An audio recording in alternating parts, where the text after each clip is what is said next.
नमस्कार, आप देख रहे हैं 4 पीएम और मैं हूं आपके साथ सिमरन। दोस्तों, देश के कई राज्यों में बीते कुछ महीनों से सरकार के निर्देश से चुनाव आयोग द्वारा एसआईआर प्रक्रिया चलाई जा रही है, जिसको लेकर तमाम तरह के आरोप लगाए जा रहे हैं। आम जनता इस प्रक्रिया से परेशान है। तमाम लोगों के नाम वोटर लिस्ट से काट दिए गए हैं, जिसको लेकर विपक्ष लगातार सरकार और चुनाव आयोग पे वोट चोरी का आरोप लगा रहे हैं। लेकिन चुनाव आयोग की तरफ से किसी भी तरह का कोई जवाब नहीं दिया जा रहा है। आपको बता दें कि एसआईआर प्रक्रिया को लेकर तमाम तरह की खबरें सामने आ रही हैं, जिससे नोबेल पुरस्कार विजेता से लेकर के सेना मेडल प्राप्त करने वाले अधिकारियों तक का नाम काट दिया गया है। एसआईआर को लेकर पूरे देश में घमासान मचा है, लेकिन चुनाव आयोग पूरी तरह से चुप्पी साधे हुए है।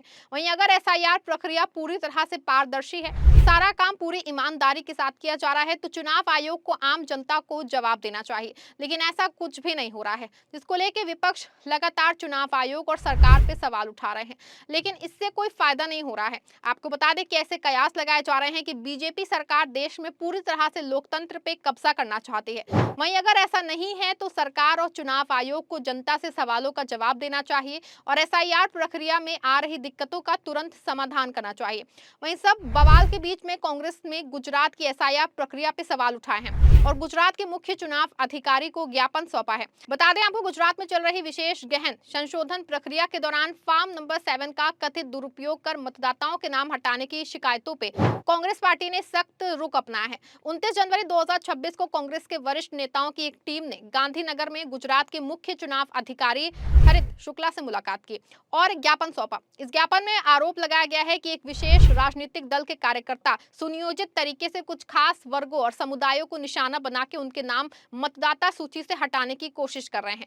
कांग्रेस ने मांग की है कि सभी फॉर्म 7 की सख्त जांच की जाए और दोषियों पे कानूनी कार्रवाई हो। वहीं इस घटना ने गुजरात की राजनीति में नया विवाद पैदा कर दिया है, जहां विपक्षी दल भाजपा पे मतदाताओं के अधिकार छीनने का आरोप लगा रहे हैं।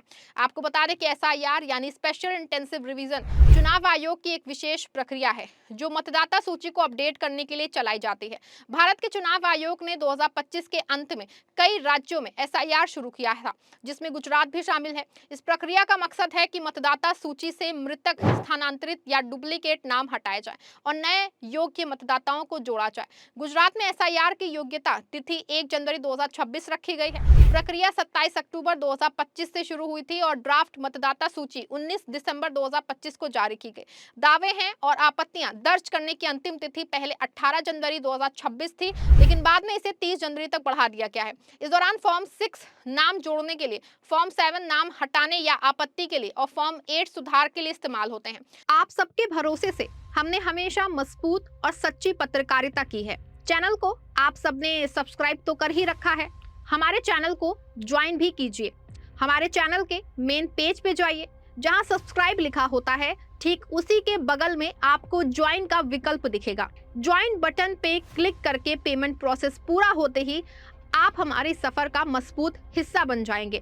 बता दें आपको, चुनाव आयोग के आंकड़ों के अनुसार 22 जनवरी 2026 तक गुजरात में नाम जोड़ने के लिए 6.54 लाख फॉर्म 6 और 6A जमा हुए, लेकिन नाम हटाने के लिए 12.59 लाख फॉर्म 7 जमा हुए, जो काफी ज्यादा है। कुल मिला के गुजरात में 73.73 लाख नाम हटाए गए, जिससे कि ज्यादातर स्थानांतरित या मृतक बताए गए। लेकिन विपक्षी दलों का कहना है कि ये संख्या असामान्य है, इसमें साजिश है। कांग्रेस और आम आदमी पार्टी ने आरोप लगाया है कि भाजपा के कार्यकर्ता फर्जी फॉर्म 7 भर के विरोधी मतदाताओं के नाम हटा रहे हैं। राहुल गांधी ने 24 जनवरी 2026 को कहा कि एसआईआर प्रक्रिया को गुजरात और अन्य राज्यों में योजना बना के वोट चोरी के लिए इस्तेमाल किया जा रहा है। उन्होंने भाजपा पे आरोप लगाया है कि वो लोकतंत्र को कमजोर कर रहे हैं। जानकारी के मुताबिक कांग्रेस ने 29 जनवरी को गांधीनगर में मुख्य चुनाव अधिकारी के कार्यालय में कांग्रेस नेताओं ने ज्ञापन सौंपा। इस टीम में गुजरात प्रदेश कांग्रेस कमेटी के अध्यक्ष अमित चावड़ा और अन्य वरिष्ठ नेता शामिल थे। ज्ञापन में कहा गया कि फॉर्म 7 का दुरुपयोग कर मताधिकार छीना जा रहा है। विशेष रूप से कुछ समुदायों जैसे कि अल्पसंख्यक, दलित और आदिवासी वर्गों को निशाना बनाया जा रहा है। इसके अलावा पद्मश्री सम्मानित व्यक्तियों के नाम भी हटाने की कोशिश की जा रही है, जो एक बड़ी साजिश का हिस्सा लगता है। कांग्रेस ने प्रमाण दिए हैं कि एक ही दिन में लाखों फॉर्म 7 जमा किए गए, जबकि कांग्रेस कार्यकर्ताओं को फॉर्म नहीं दिए गए। आप के गुजरात अध्यक्ष ईसुदान गढ़वी ने भी 21 जनवरी को प्रेस कॉन्फ्रेंस में कहा कि 9 लाख से ज्यादा फॉर्म 7 फर्जी हैं। कांग्रेस ने मांग की है कि हर फॉर्म 7 की जांच इलेक्शन रजिस्ट्रेशन ऑफिसर स्तर पे हो, बिना सबूत के नाम ना हटाए जाए और दोषियों पर मुकदमा दर्ज हो। एसआईआर प्रक्रिया को निष्पक्ष और पारदर्शी बनाया जाए।